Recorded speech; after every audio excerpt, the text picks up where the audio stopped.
여러분 안녕하십니까? 네.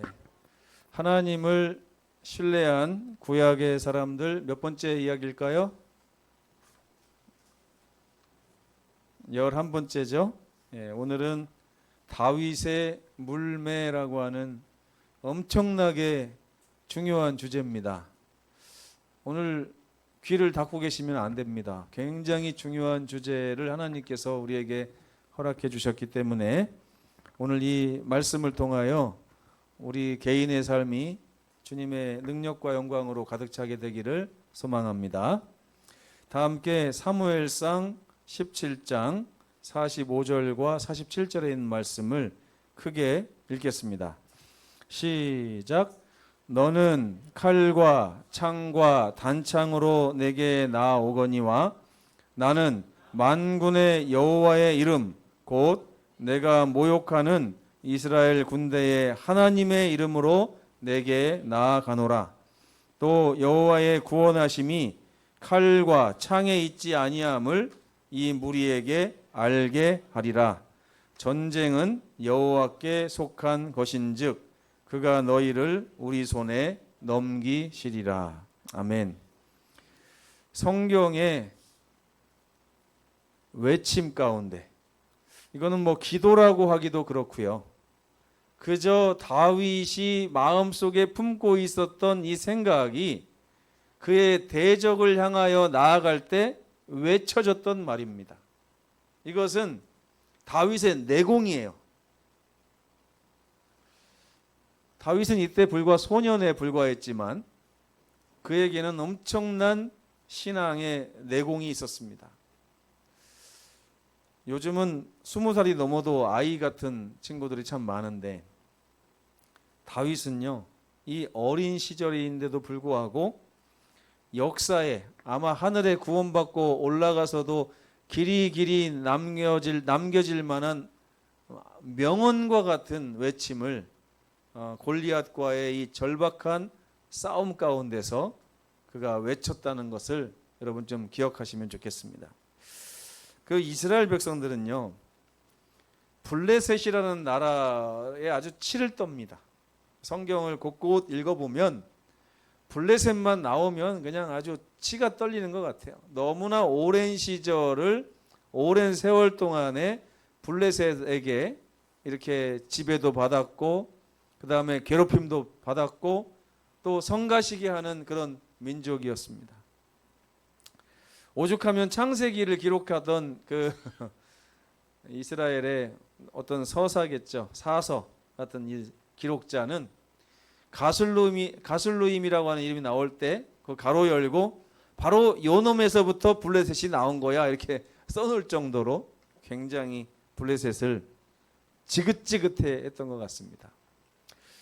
근데 지난 주에 우리가 이스라엘과 블레셋의 역사를 배우면서 엘리 제사장이 법궤를 빼앗기고 패했다고 하는 소식을 듣고 죽었다고 했죠. 이게 엘리 시대의 두 번째 전쟁인데 사실 엘리가 살아 있었을 당시에 두 번째 마지막 전쟁이라고 할 수가 있겠습니다. 계속해서 블레셋에게 40년 가까이를 괴롭힘을 당하던 이스라엘은 결국에 하나님이 세우신 사무엘이라고 하는 선지자를 통해서 어디로 모이게 됐어요? 미스바로 모여라. 내가 너희를 위하여 기도하리라. 그리고 사무엘의 기도를 등에 업고 아까 우리가 물맷돌 전도에 대해서 배울 때도 그 장로님께서 가장 처음에 중요한 게 뭐라고 했습니까? 기도라고 했잖아요. 이 기도함으로 이제 전쟁에 나갔을 때 이스라엘이 그 지긋지긋한 블레셋과의 역사를 끊어내게 되었습니다. 다시는 블레셋이라는 사람들이 그 말발굽이라든지 그 군병들의 발길이 이스라엘 진영으로 넘어오지 못했어요. 이것이 사무엘이 이룬 아주 혁혁한 전과라고 저는 생각합니다. 미스바 전투에서 패배한 후에 블레셋은 다시는 이스라엘 땅에 들어오지는 못했지만 계속해서 이스라엘을 괴롭히고 또 괴롭혔습니다. 한 7년 정도 성경에 보면 7년 정도 그들이 이스라엘을 그냥 침범하지 않고 놔뒀던 기간이 있었어요. 근데 그 원래 12정탐꾼이 가나안에 가가지고 겁을 먹고 온 이유가 어디에 있는지 아십니까, 여러분? 그 아주 장대한 민족이 있었잖아요. 그 장대한 민족을 보면서 겁을 먹은 거예요. 아, 이건 도저히 우리 힘으로는 극복할 수 없는 문제다. 그 사람들이 누구냐면 네피림의 후예였던 아낙 자손들.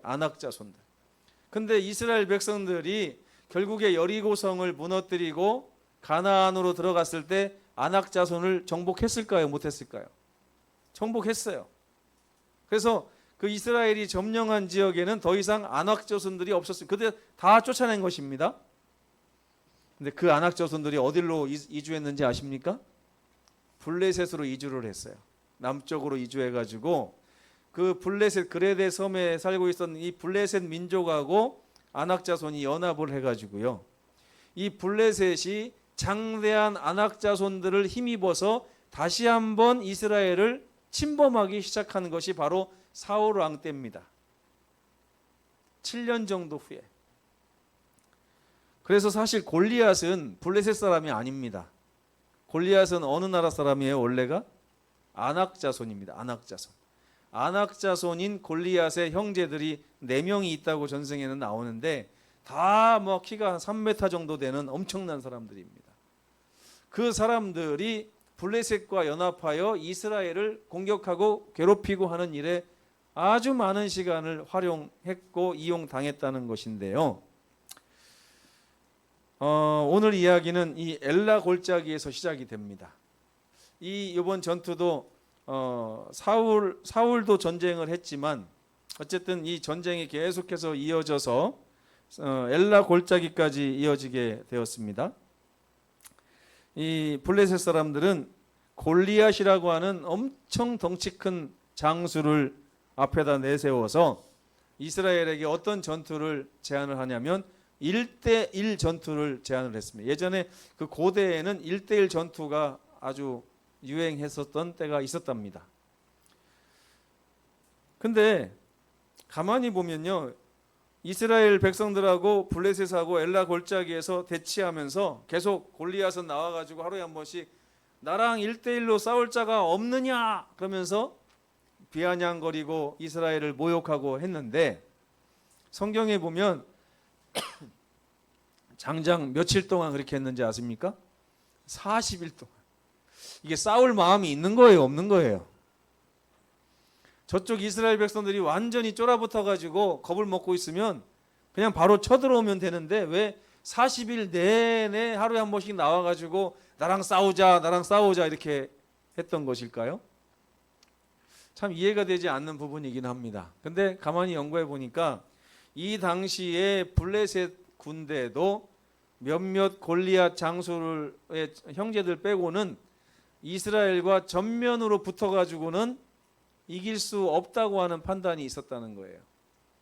반면에 이스라엘은 여차하면 이길 수 있을 것도 같은데 골리앗을 보면서 마음이 녹아버린 바람에 싸우지 못하고 40일 동안 겁쟁이들 두 나라가 서로 대치하고 있었다는 사실을 성경을 통해서 발견할 수 있습니다. 하나님께서 이 전쟁을 마치시기 위해서 어린 소년 다윗을 선택하신 것입니다. 우리 송정교회가 대전쟁을 앞두고 있습니다. 이제 며칠 남았는지 모르겠어요. 한 12주 정도 남은 것 같은데 하나님께서 이 전쟁을 끝내시기 위해서 예준이를 보내실 수 있다는 것입니다.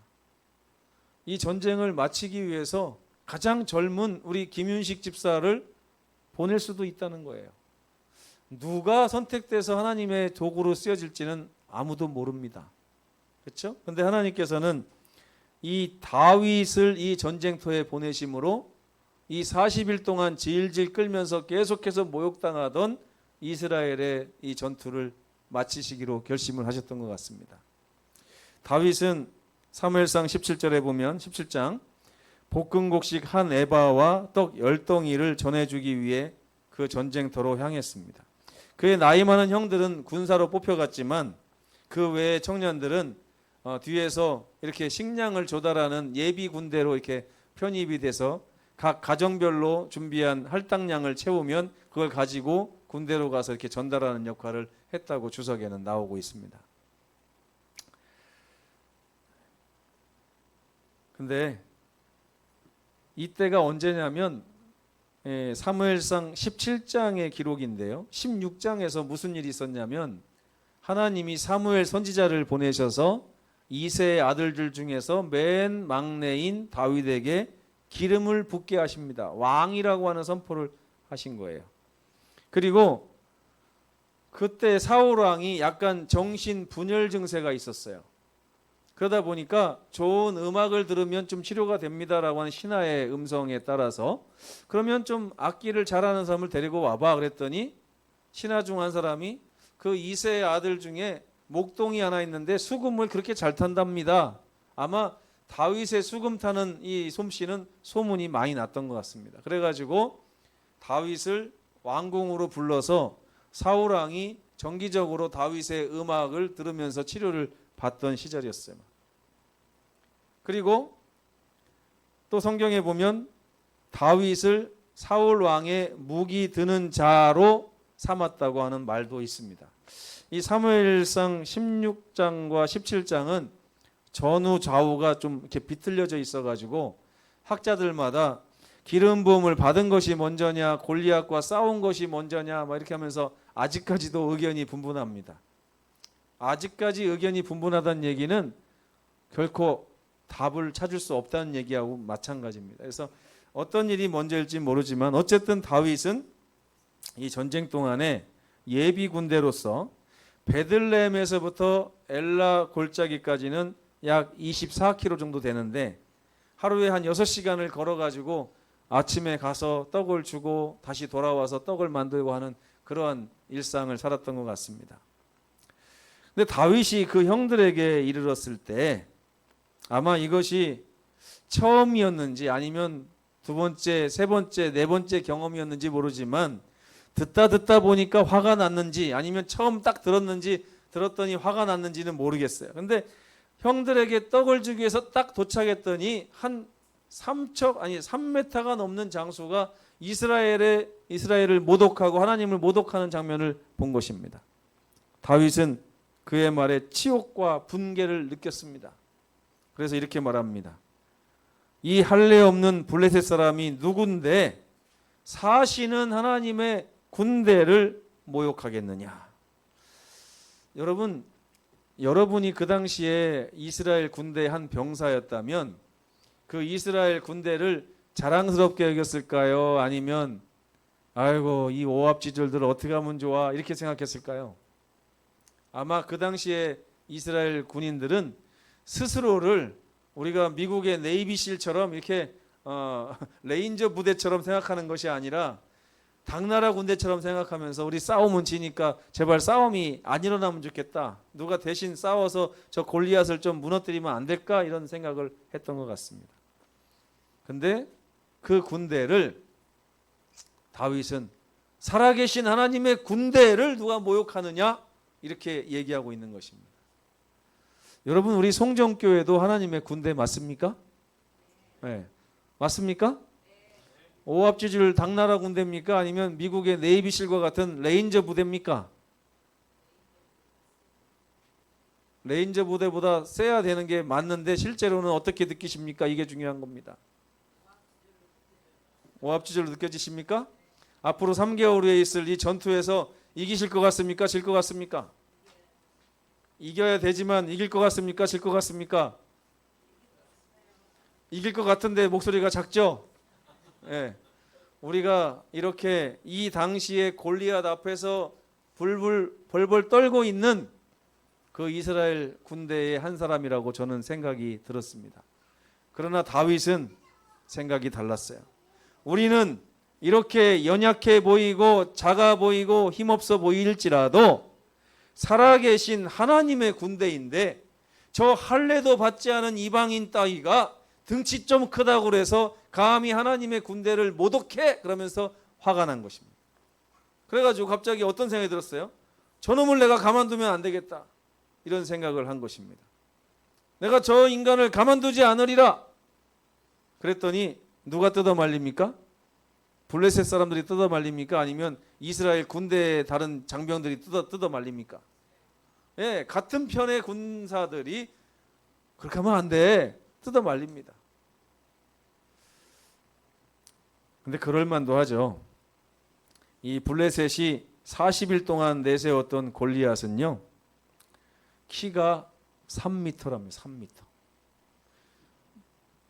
제가 지금 여기 단에 올라와 가지고 이렇게 키를 재면 한 2m가 좀 넘을 겁니다. 근데 여기보다 1m가 더 올라가서 등치가 이만한 장수가 서 있다고 생각하면요, 앞에 1000명이 있어도 괜히 저 사람이 와서 날 제일 먼저 죽일 것 같은 거예요.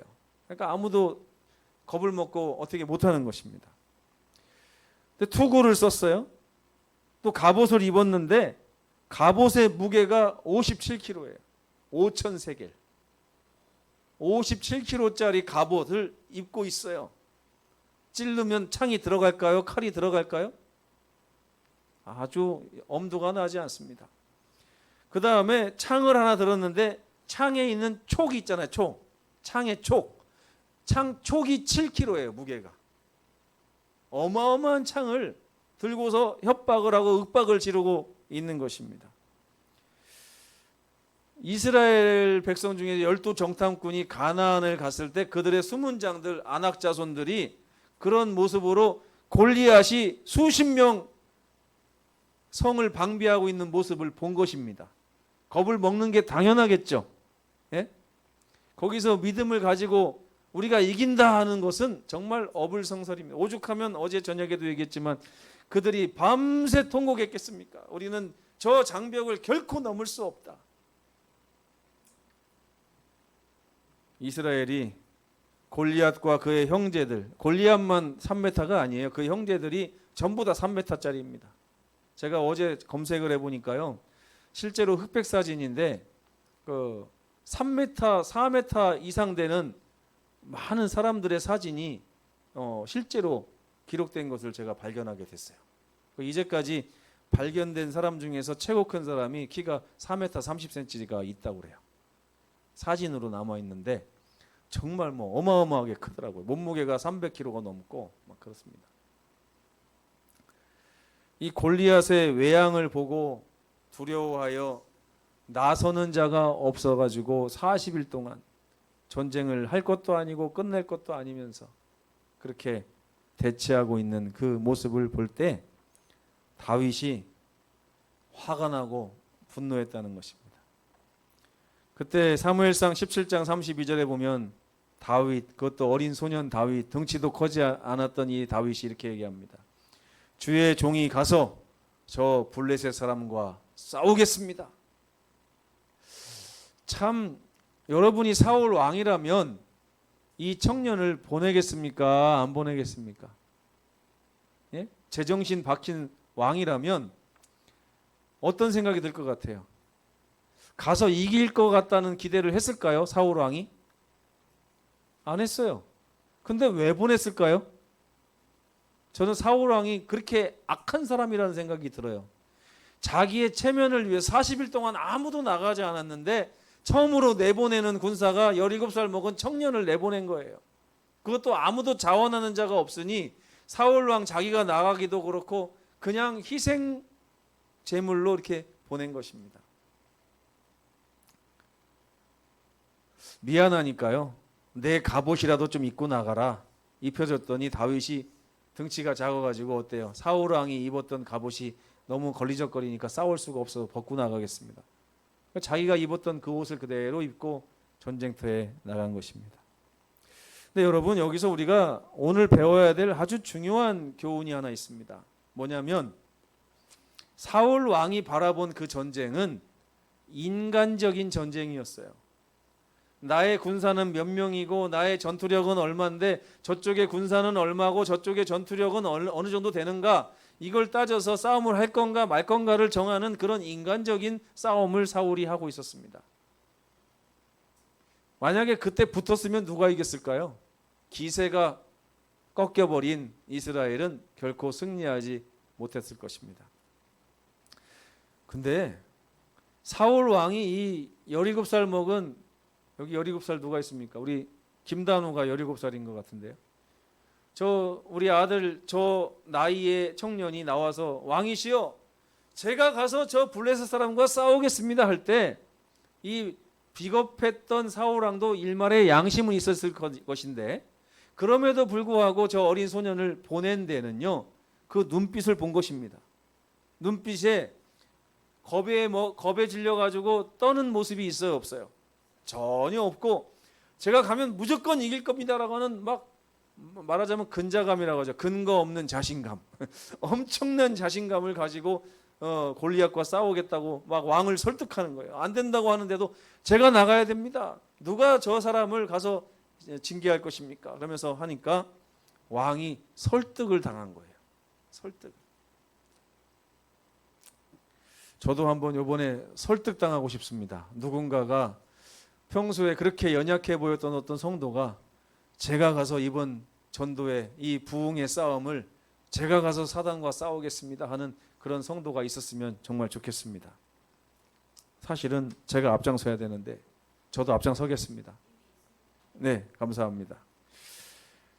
근데 다윗이 그렇게 할 수 있었던 이유, 오늘 우리가 배워야 될 주제입니다. 다윗은요 믿음이 있었어요. 하나님을 신뢰했는데 그 신뢰가 뭐냐면 내가 지금 처해 있는 이 인간적인 전쟁은 사실은 인간적인 전쟁이 아니라 나의 아버지 되시고 나의 소유자 되시고 나의 왕이시며 나의 하나님 되시는 하나님의 전쟁이라는 사실을 다윗이 알고 있었다는 것입니다. 내 전쟁이었느냐 아니면 하나님의 전쟁이었느냐가 이렇게 큰 차이를 가지고 온 것입니다. 근데 내 전쟁이라고 생각하고 골리앗을 봤을 때는 한없이 두렵고 떨리는데 하나님의 전쟁이라고 생각하고 이 전쟁을 보니까 두려울 것이 하나도 없었다는 거예요. 다윗은 사실 정신병원에 좀 가야 될 사람입니다. 전쟁에 가면서 그 무서운 골리앗 장군과 싸우러 나가면서 칼도 질질질질 끌고 가다가 내버려 두고 갑옷도 다 벗고 맨몸으로 샌들 하나 신고서 물매 하나 가지고 성큼성큼 가는 것입니다. 미친 사람 아닙니까? 네. 그걸 바라보는 이스라엘 백성들이 응원했을까요? 아니면 혀를 쯧쯧 찼을까요? 저놈 누군데 저렇게 나대? 우리 사울 왕이 전투력이 굉장히 높은 사람입니다. 등치가 엄청 남들보다 머리 하나 더 있다고 그랬어요. 그 사울 왕도 골리앗 앞에 가면 아기가 돼가지고 아무것도 못하고 저렇게 앉아 있는데 이제 17살 먹은 꼬맹이가 사울 왕의 갑옷조차도 맞지 않은 그 작은 몸집을 가진 꼬맹이가 나가면서 칼도 들고 가지 않고 마치 지팡이 막대기 하나 하고 물매를 들고 이렇게 나가는 것입니다. 저런 정신이 아닌 녀석이 있나? 그러면서 속으로 얼마나 인간적인 관점으로 그걸 받겠습니까? 근데 다윗은요 이걸로 충분하다는 생각을 갖고 있었어요. 왜? 그동안에 짐승들과 싸울 때도 이거 하나면 충분했어요. 왜? 하나님이 그와 함께 하셨기 때문에 그렇습니다. 그는 늘 어린 시절부터 하나님이 싸우시는 전쟁 가운데 있었던 사람이었습니다. 한 번, 두 번 경험한 것이 아니라 수없이 많은 경험을 통하여 그는 하나님께서 늘 승리하시던 경험이 있었어요. 곰도 찢어버리고 사자도 찢어버리고 호랑이도 찢어버리는 엄청난 전투력을 이미 체험적으로 가지고 있었다는 것입니다. 그렇기 때문에 그는 말도 안 되는 막대기 하나 하고 물매를 가지고 나간 거예요. 근데 물매는 주머니에다가 넣고 다니기 때문에 골리앗의 입장에서 봤을 때는 뭐밖에 보이지 않아요? 막대기밖에 보이지 않아요. 그러다 보니까 골리앗이 이렇게 얘기합니다. 야 이놈아, 네가 나를 개로 여기고 막대기를 가지고 나한테 나오느냐? 너무너무 말도 안 되는 전쟁이 지금 벌어지고 있는 것입니다. 바로 그렇게 골리앗의 말에 이스라엘 백성들이 오히려 하하하 웃었을 거예요. 골리앗의 개그치는 실력이 굉장하구나, 유머 감각이 있구나 그러면서 또 블레셋 사람들도 얼마나 깔깔거리면서 웃었겠습니까? 가만히 보면요, 이스라엘 진영이나 블레셋 진영이나 이 전쟁이 하나님의 전쟁이라고 생각하고 나간 사람은 다윗 하나밖에 없었습니다. 여러분, 이것이 바로 하나님을 신뢰한 사람들의 전쟁입니다. 아무도 그 전쟁을 눈치채지 못한다 할지라도 다윗만큼은 그 전쟁을 하고 있었던 것입니다. 그래서 이렇게 얘기합니다. 한번 다 같이 읽어볼까요? 시작. 너는 칼과 창과 단창으로 내게 나아오거니와 나는 만군의 여호와의 이름 곧 내가 모욕하는 이스라엘 군대의 하나님의 이름으로 내게 나아가노라. 아멘. 야, 이것이 바로 다윗이 자기의 전쟁을 끌어올려서 하나님의 전쟁으로 만드는 비결이었습니다. 다윗은 보여주고 싶었어요. 비웃는 사람들에게 여호와의 구원하심은 칼과 창에 있지 아니하다. 이 전쟁은 우리의 전쟁이 아니라 하나님께 속한 하나님의 전쟁이다라는 것을 이스라엘 백성들에게 알려주고 싶었고 블레셋 사람에게 알려주고 싶었습니다.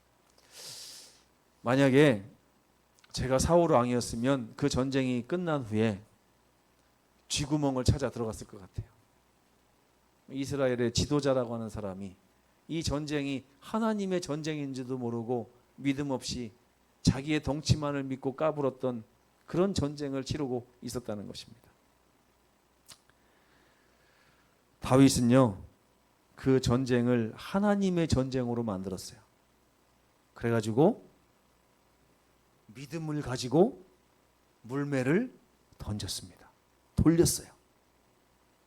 물매, 돌 몇 개요? 5개를 가지고 왔는데 5개 중에 몇 개를 썼습니까? 하나만 썼어요. 하나만 썼어요. 하나만 써서 이렇게 옛날에 여기 전라도에도 그런 말 쓰는지 모르겠습니다. 저희는 충청도에서 꼰줄을 놨다가, 꼰줄 아세요? 꼰줄 모르십니까? 저희는 어떤 목표를 가지고서 이렇게 손을 탁 지칭하는 것을 꼰줄 놓는다고 합니다. 꼰줄을 놓고서 물매를 돌려가지고 팍 던지면 그 목표를 향해서 딱 꽂히는 것인데 다윗이 달려가면서 골리앗을 향하여 물매를 돌리면서 탁 놨을 때 하나님의 천사가 그 돌멩이를 주워 날랐던 것 같아요. 기가 막히게 아마 골프를 치면 골프 공이 한 300m까지 나가는데 그 시속이 어마어마하더라고요. 요번에 보니까 그 공에, 작은 공에 맞아서 누가 또 돌아가셨대요. 골프장에서. 잘못 맞은 것도 그 정도인데요. 이 돌멩이를 물매에 돌려서 던지면 어마어마한 속도로 날아가는데 그게 골리앗 장군의 이마를 탁 친 것입니다.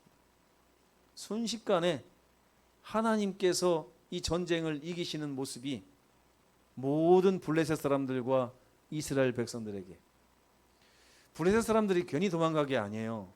이 물맷돌을 맞고서 골리앗이 죽을 가능성이 전혀 없기 때문에 그들이 겁을 먹은 것입니다.